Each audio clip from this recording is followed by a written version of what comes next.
القرآن بس اللہ یہی چاہتا ہے کہ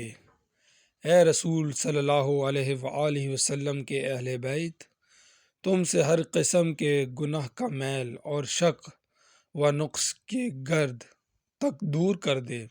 اور تمہیں کامل طہارت سے نواز کر بالکل پاک صاف کر دے۔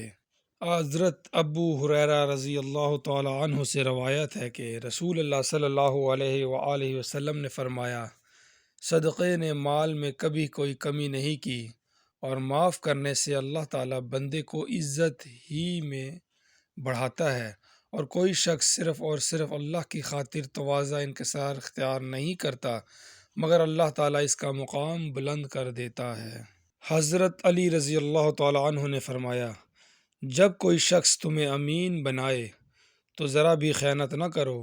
اور جب تم کسی کے پاس امانت رکھو تو اسے خیانت کے ساتھ منسوب نہ کرو۔ شیخ سعدی رحمۃ اللہ علیہ فرماتے ہیں،